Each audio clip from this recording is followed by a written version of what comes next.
Dans cet épisode, nous allons déconstruire l'illusion du Dieu des affaires et comprendre comment Spinoza nous offre la clé d'une richesse inestimable. Nous aborderons le piège émotionnel de la théologie de la prospérité, le marketing alarmiste qui instrumentalise la foi et la différence entre l'accumulation matérielle et le véritable pouvoir d'agir. Restez jusqu'à la fin pour découvrir comment vous libérer de l'anxiété financière et accéder à une abondance fondée sur la clarté mentale et l'autonomie, à l'abri des crises économiques. Sexte partie.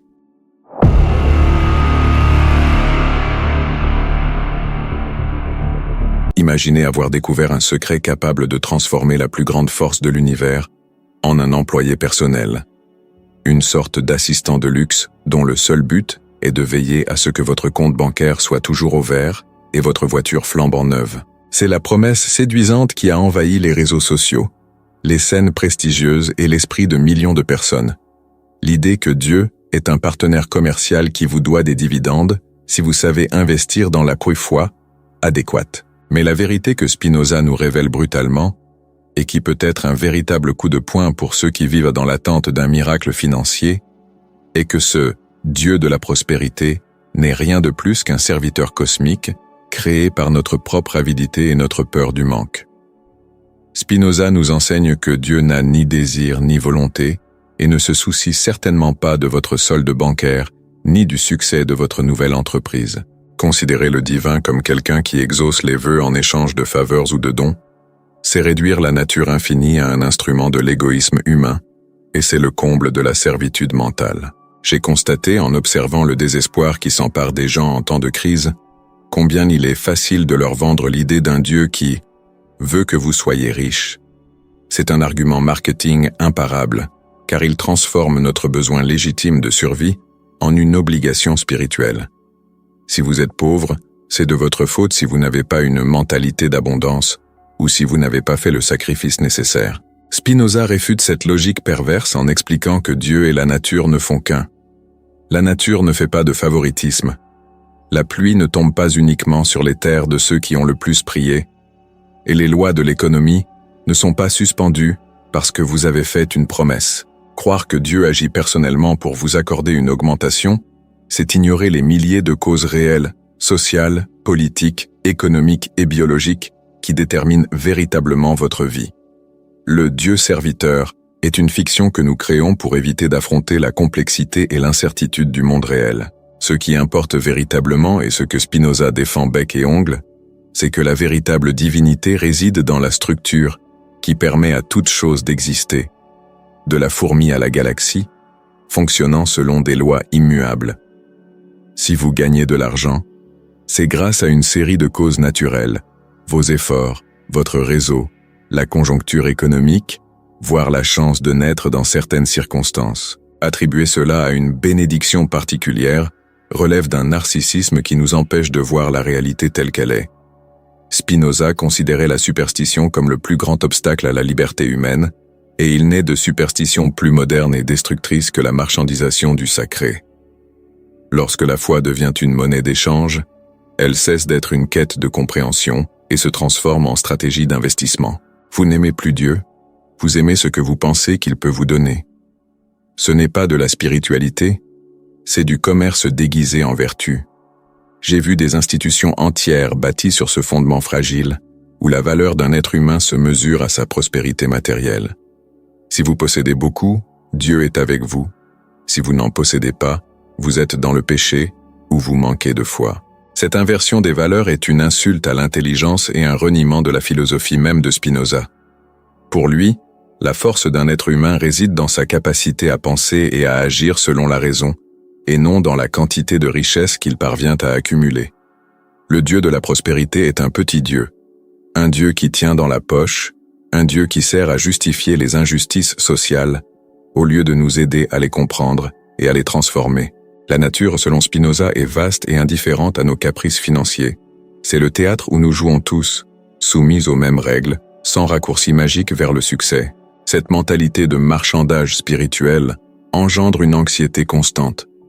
Si vous croyez que votre richesse dépend de votre capacité à plaire à un être suprême, vous vivez dans un doute permanent.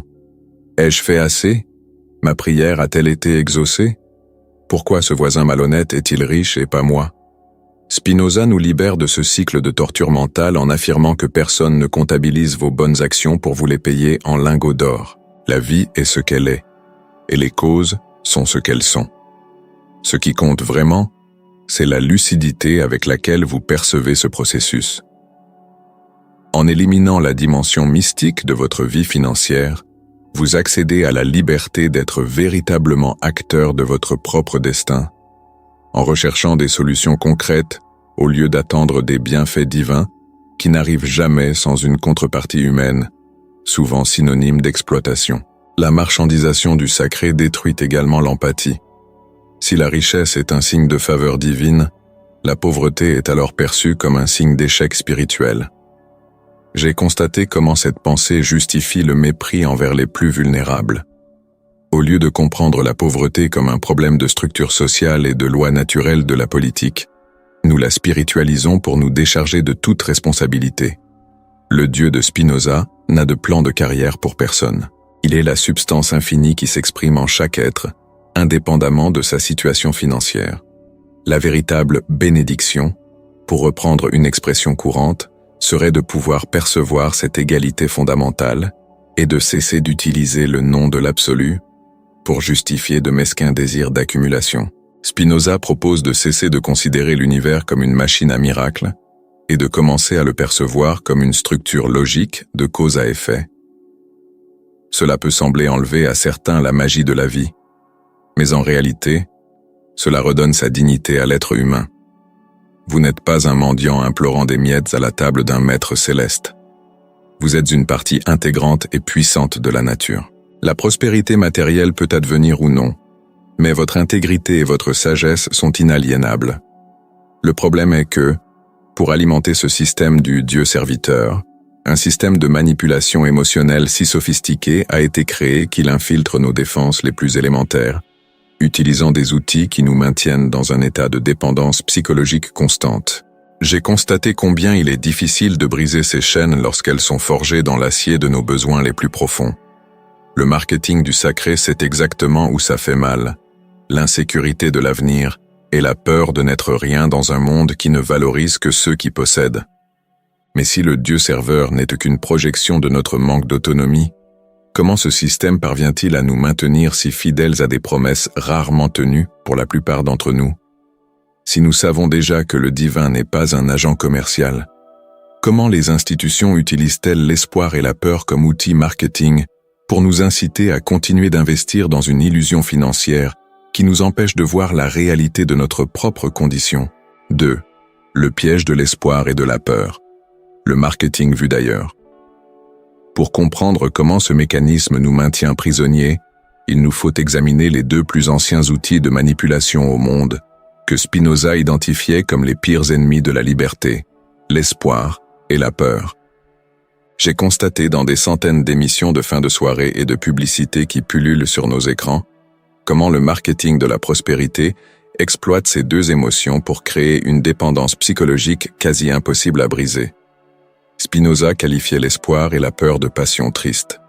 Il peut paraître étrange de qualifier l'espoir de triste, mais pour lui, il l'est car il naît de notre impuissance. On espère s'enrichir que parce qu'on ignore les véritables mécanismes de l'argent. On ne craint la misère que parce qu'on se sent incapable d'affronter la réalité. Le marketing du Dieu du commerce prospère en nous maintenant dans cet état d'instabilité où nous n'avons jamais le contrôle et attendons toujours qu'une force extérieure vienne résoudre nos problèmes. J'ai constaté que ce système fonctionne comme une sorte de casino spirituel. Il s'empare de l'espoir d'une vie meilleure, un désir légitime chez tout être humain, et le transforme en produit. Le discours est toujours le même. Votre victoire est proche. Cette semaine sera propice aux affaires. Le miracle financier frappera à votre porte.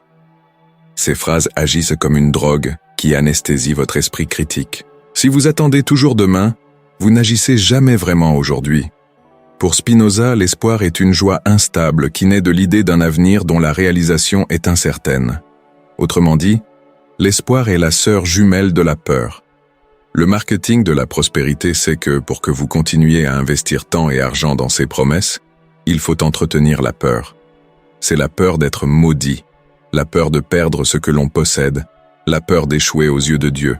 J'ai vu des gens qui, même confrontés à des difficultés extrêmes, continuaient à donner le peu qu'ils possédaient, car la peur de fermer les fenêtres du ciel était plus forte que la faim ou la nécessité de payer un loyer. Cette dynamique engendre un cycle de servitude à l'opposé de l'autonomie prônée par Spinoza. Agir par peur ou par espoir, c'est se soumettre à des forces extérieures et non suivre sa propre raison. On devient alors un objet de manipulation.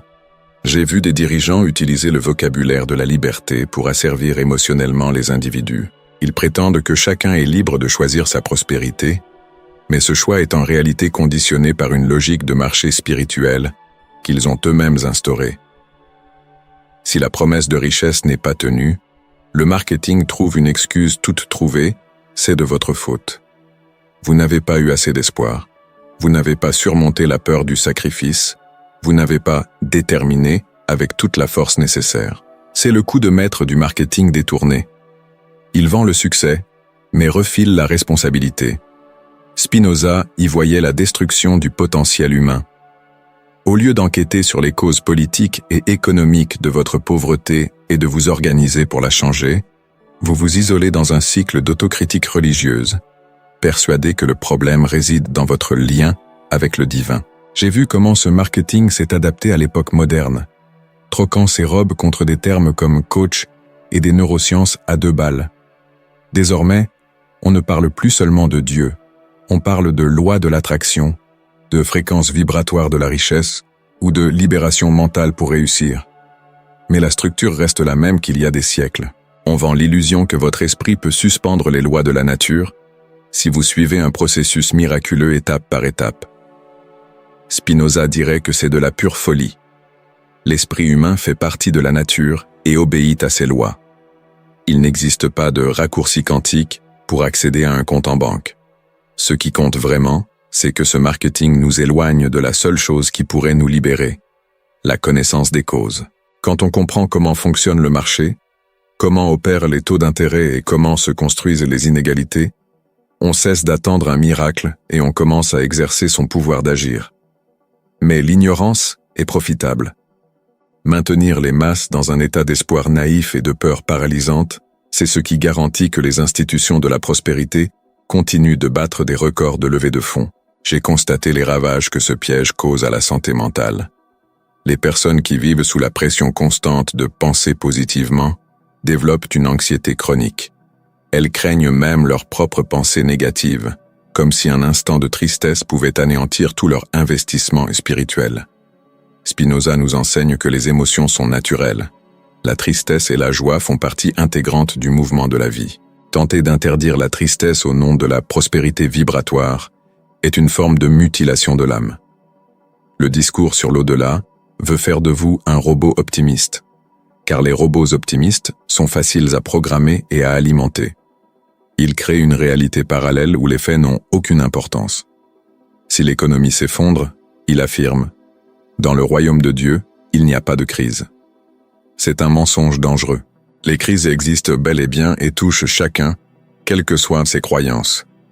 Nier la réalité au nom de l'espoir est le chemin le plus court vers la catastrophe personnelle. Pour Spinoza, la vertu consiste à agir pour soi-même, par sa propre raison.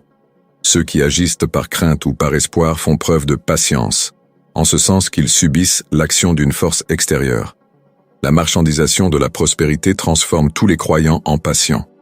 Ils attendent l'intervention divine, celle du dirigeant, un changement de destin. Ils perdent leur capacité d'agir. J'ai vu des communautés entières cesser de lutter pour les droits fondamentaux et l'amélioration des conditions de vie, convaincus que l'attention devait se porter uniquement sur le surnaturel. Ce transfert de responsabilité du monde terrestre au ciel est la plus grande victoire pour ceux qui veulent maintenir le statu quo. Tandis que vous levez les yeux au ciel, espérant une pluie d'or, le système vous retire le tapis sous les pieds. Ce marketing est si subtil qu'il utilise même le langage de l'amour et de la gratitude pour masquer une volonté de contrôle. On nous incite à être reconnaissants pour ce que nous n'avons pas encore, afin que Dieu se sente obligé de nous le donner. C'est une forme perverse de manipulation émotionnelle que Spinoza aurait profondément abhorrée. La nature n'a aucune obligation envers nous. La nature est, tout simplement. Lorsque vous acceptez cela, la peur disparaît car vous cessez de lutter contre des chimères. Vous cessez de vous sentir la cible d'une divinité capricieuse et devenez un observateur attentif de la réalité. Ce qui compte vraiment, ce n'est pas d'avoir la foi en la victoire, mais d'avoir une vision claire des obstacles qui se dressent devant vous. L'espoir vous pousse à franchir l'obstacle les yeux fermés, la raison vous apprend à construire une échelle. J'ai compris que le plus grand acte de rébellion contre ce système est de reconquérir son autonomie intellectuelle. C'est examiner ses promesses de prospérité et se demander « À qui cela profite-t-il ? Qui tire profit de mon espoir ? Qui se nourrit de ma peur ?» Spinoza nous a donné les clés pour désamorcer ces bombes émotionnelles. Il nous a montré que l'homme libre est celui qui vit le moins possible sous l'emprise de l'espoir et de la peur. C'est celui qui comprend que sa joie doit reposer sur sa compréhension et sur ce qu'il construit, et non sur ce qu'il attend d'une force extérieure. Le piège de la commercialisation de l'au-delà ne fonctionne que tant que l'on se croit insignifiant et que l'univers est un marché.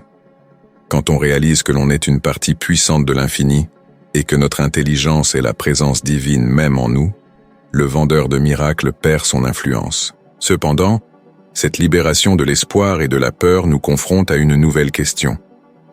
Si le succès n'est pas un signe de faveur divine et si la richesse matérielle n'est pas le but ultime de notre existence, que reste-t-il à appeler prospérité? Si nous renonçons à obtenir beaucoup par la magie, comment pouvons-nous atteindre l'abondance prônée par Spinoza?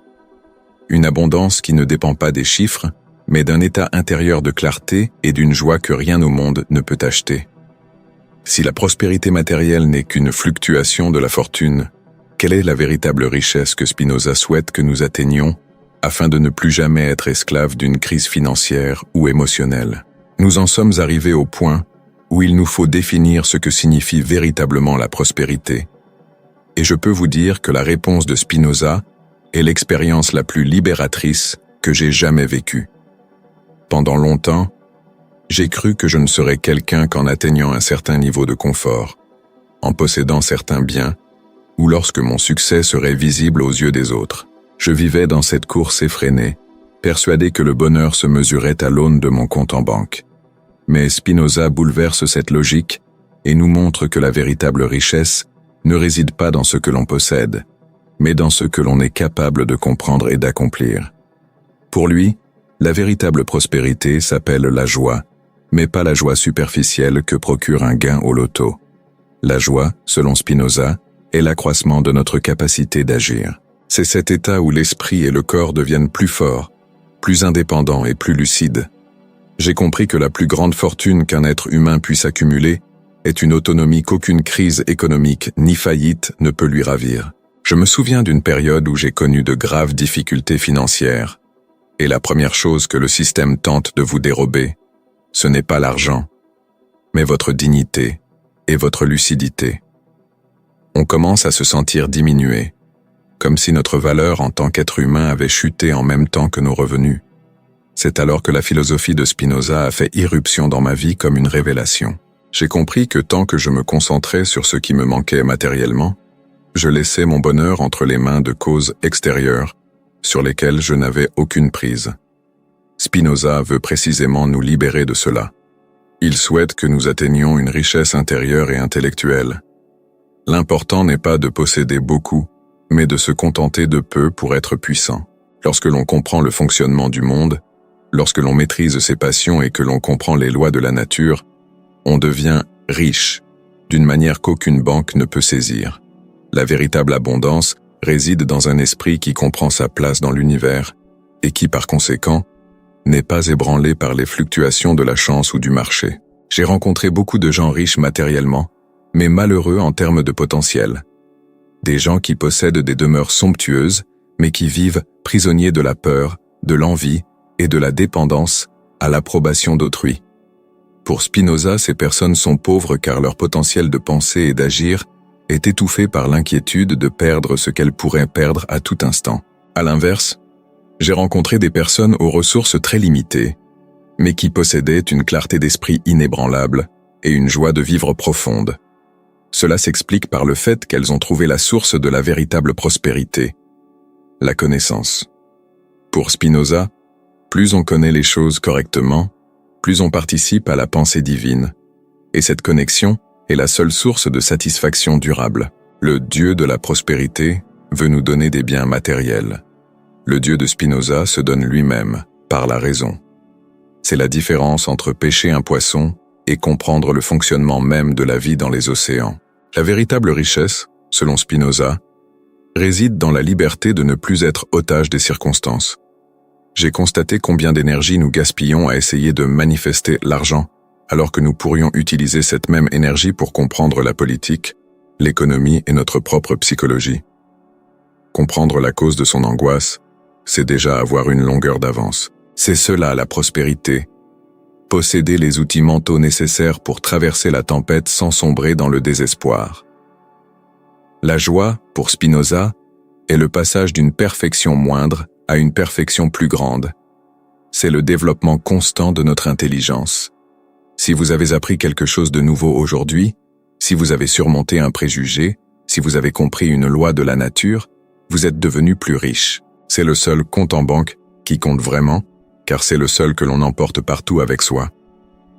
J'ai vu l'industrie du marketing spirituel tenter de vendre l'idée que la bénédiction est quelque chose d'extérieur qui nous tombe dessus.